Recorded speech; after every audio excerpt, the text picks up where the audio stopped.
Some breaking news now crossing the wire. The TikTok ban was upheld by an appeals court here in the United States. TikTok's Chinese parent company facing a ban in the U.S. if it does not meet a January 19th deadline to sell the video sharing app. This is part of a federal appeals court ruling coming through here on Friday. The company likely to issue another appeal here. They do have until January to divest or get banned from the United States. Incoming President Trump has waffled on this issue. He did support a TikTok ban due to national security challenges. But one of his biggest donors, Jeff Yass, is a TikTok investor. Following a meeting that the two had in Mar-a-Lago, we did see Trump changing his mind on a TikTok ban, though it's currently unclear what he'll be able to do to kind of change the political appetite for this ban moving forward, because this has had significant bipartisan support in Congress. And of course, we do have this news crossing the wire now, TikTok facing that ban in the United States. The appeals court refusing to block that law. Yeah, and I think the incoming Trump administration, like you were just saying, Maddie, is a real question mark in the room right now, because this ban would go in effect the day before Trump assumes office. But then, of course,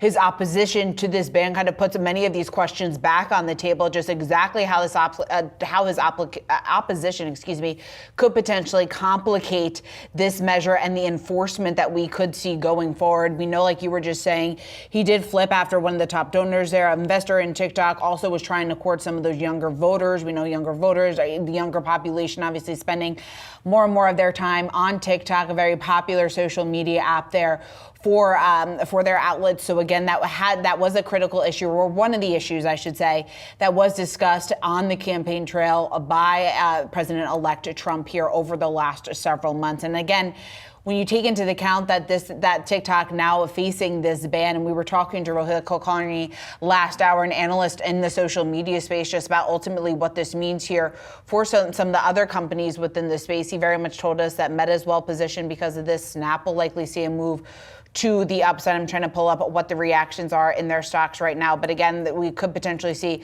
some movement to the upside in that trade. You have Snap actually spiking on this news off the highs of the morning, but still up just about 2.5%. So again, just showing some of that playing out here on the street. You have some of the other names up on your screen right now. Meta's also up just about 2.5%, right around the highs of the session here. So again, although there remains questions about how this is going to be implemented, just in terms of what exactly that is going to look like under the incoming Trump administration and the likely enforcement there, we are seeing some of these social media stocks here move on the heels of this. We're also seeing Amazon up today, and you were smart to bring this up, Shauna, the idea that TikTok Shop, they tripled their Black Friday sales this season compared to previous years.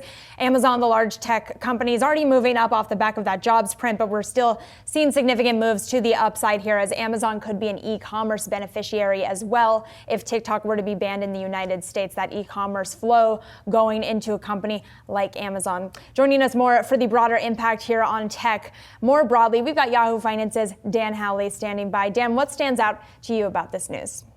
Yeah, Maddie, I think the main thing to take into account is this isn't the end of this conversation by a long shot. This is likely going to go to the Supreme Court, where it'll be meted out in some way, whether it's a full ban or not. I think TikTok will continue to try to argue the First Amendment side of things. But as far as the broader tech industry, I mean, you were talking about the numbers for the companies Meta, Snap, Amazon. This kind of just benefits them so much. Meta has been fighting to make Instagram more relevant with younger users who are on TikTok. And they've done a very good job of that with their Reels. They regularly talk about Reels during their earnings calls. They regularly talk about how AI is enhancing that.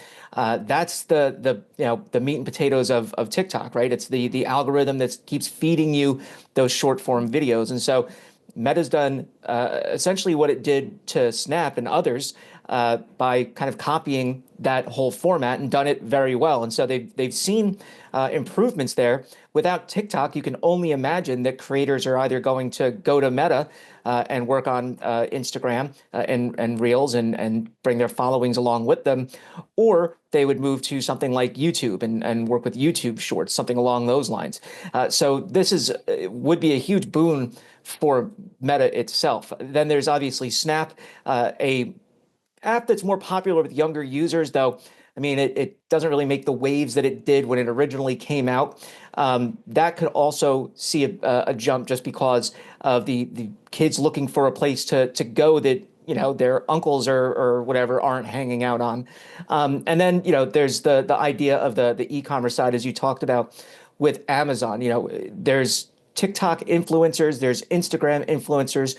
They both sell. And then Amazon, obviously, wanting to hold on to as much of e-commerce as they want, they're going to potentially try to jump in here now and be a place where some of those influencers are. And so, you know, I think it's also worth pointing out, as I said, you have the Instagram influencers with sales as well.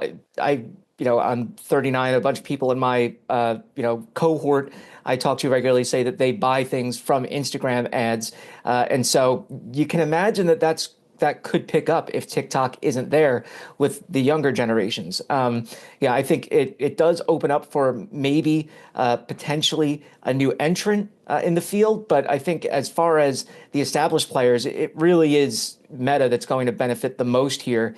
You know, but as I said, this is not the end of this conversation by a long shot. It's not the end of the conversation, but over at Bloomberg Intelligence, Matthew Shettleman's seen a 70% chance that TikTok loses the D.C. Circuit ruling moving forward here, with the likelihood that the company is going to make a last-ditch plea to the Supreme Court to pause that January 19th deadline. Dan, thanks so much for joining us here. We appreciate it. We're going to talk about the market reaction to this news. Again, TikTok facing that ban in the United States here after appeals court refusing to block a law on this. And it's really interesting because the Magnificent Seven stocks, they've already been up about 65% year to date. We've seen a 4% rally, I believe, over the last couple of days, already hitting a fresh record yesterday. And then you've got this news on top of it, adding to a bit of that rally. The likes of NVIDIA actually down right now, but every other name in the Mag 7 moving to the upside, especially those that are beneficiaries of this potential ban. Yeah, we talked to so many strategists even this morning talking about how critical it is for tech to retain and maintain its momentum here going forward into 2025. If we want to continue to see this risk on sentiment that we certainly have seen in the market, to say the least, over the last several months and several years. So again, when you see a ruling like this, obviously lots of questions just about what exactly this is going to mean here. The fact that TikTok now facing that U.S. ban after the appeals court did refuse to block the law. Questions about whether or not it's going to be, or I guess how strictly it will be enforced is a better way to put that here, under the incoming Trump administration. But again, when you see some of that excitement playing out on the street here this morning across some of those mega cap tech names, given the size of it, given their influence that they do have on the market, given the massive run that we have seen over the last couple of years, it does point just in terms of that, or adds to the overall bullish sentiment that we have been hearing from strategists entering the new year. And I think kind of ups the chances, or ups the confidence, I should say, just that we could see more highs or more of that movement to the upside here in the coming months.